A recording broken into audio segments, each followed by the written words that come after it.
सोचो, अगर किसी इंसान के पास 200 बिलियन से ज्यादा पैसा हो, क्या उसके घर में कैश ट्रक खड़े होते हैं या उसका पैसा किसी सीक्रेट बैंक के सीक्रेट अकाउंट में पड़ा होता है? और सबसे इम्पोर्टेंट बात, क्या दुनिया के बिलियनियर सिर्फ अमीर लोग हैं या असल में दुनिया में हर गवर्नमेंट, हर इकोनॉमी का फैसला और इन्फ्लुएंस करते हैं ये लोग? आज हम इस सब शख्स को जानेंगे।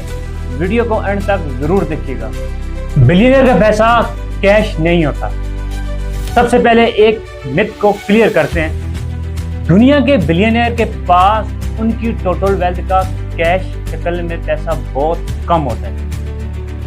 उनकी दौलत का सबसे बड़ा हिस्सा होता है उनके एसेट्स। उन्होंने पैसा किया होता है इन्वेस्टमेंट, कंपनीज के share, real estate, factories, private companies, investment fund, startup, luxury property, art collection, private jet और यॉट में इन लोगों ने पैसा इन्वेस्ट किया होता है। मिसाल के तौर पर अगर किसी के पास एक कंपनी के 20% शेयर हैं और कंपनी की वैल्यू $500 बिलियन है, तो उसकी वेल्थ पेपर पर 100 बिलियन हो सकती है।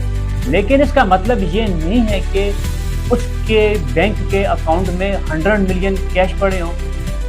अब सवाल ये उठता है कि कैश कहाँ होता है ये सारा?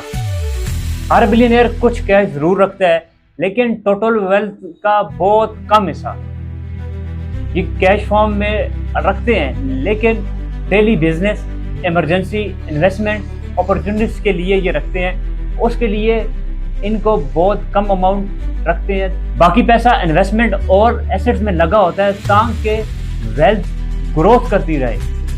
अब फिर यहाँ सवाल ये आता है, आखिर क्या ये अपने पैसे को बैंक में इंटरेस्ट रेट पर रखते हैं? आम लोग सेविंग अकाउंट बना लेते हैं बैंक में और पैसा वहां रख लेते हैं, लेकिन बिलियनियर सिर्फ बैंक के इंटरेस्ट पर डिपेंड नहीं करते।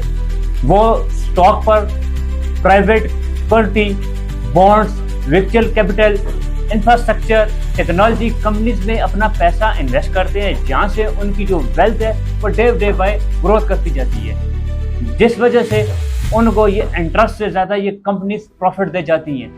बिलियनियर अपनी लाइफ का पैसा कैसे निकालते हैं?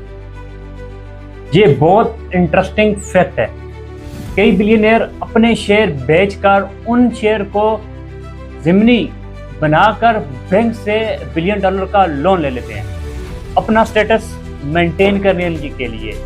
इस तरह उनकी ऑनरशिप भी उनके पास रहती है, कंपनी का कंट्रोल भी उनके पास रहता है और कई मुल्कों में टैक्स भी आसान हो जाता है उन बिलियनियर के लिए। यह सिर्फ और सिर्फ अपना स्टेटस मेंटेन करने के लिए ऐसे करते हैं। क्या किसी कंट्री के जीडीपी पर इन बिलियनियर की वेल्थ डिपेंड करती है? जवाब है डायरेक्ट नहीं, बट डिपेंड करती है।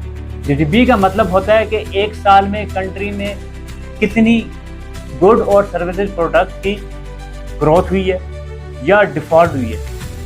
एक बिलियनियर सिर्फ जीडीपी का हिस्सा नहीं होता, पूरी इकोनॉमी भी नहीं होती। लेकिन अगर उसकी कंपनी टॉप दे, एक्सपोर्ट करे, टैक्स दे, टेक्नोलॉजी बनाए, तो उसका इकोनॉमी पर पूरा बड़ा इनडायरेक्ट इम्पैक्ट हो सकता है। अब यहाँ सवाल ये आता है, क्या बिलियनियर दुनिया को कंट्रोल करते हैं? ये सवाल सबसे ज़्यादा कंट्रोवर्शियल है। रियलिटी ये है कि बिलियनियर गवर्नमेंट नहीं चलाते, बट इनका इन्फ्लुएंस इसमें ज़रूर होता है। लेकिन lobbying, investment, media ownership, technology platform, political donation, globally business के ज़रिए और वो पॉलिसीज़ और मार्केटिंग में इन्फ्लुएंस डाल सकते हैं और इनके डिसीजन से ही पॉलिसीज़ बनाई जाती हैं। लेकिन किसी भी डिप्लोमेटिकल कंट्री में फाइनली डिसीजन गवर्नमेंट और इंफ्रास्ट्रक्चर के पास होते हैं। सबसे हैरान करने वाली बात, अगर किसी बिलियनियर की कंपनी के 50% शेयर गिर जाएं, तो उसकी पेपर वेल्थ की एक दिन में 10 बिलियन से ज्यादा कम हो सकती। यानी बिलियनियर की दौलत का बहुत बड़ा हिस्सा सिर्फ मार्केट वैल्यूएशन होता है, ना कि बैंक में अकाउंट में पड़ा हुआ कैश।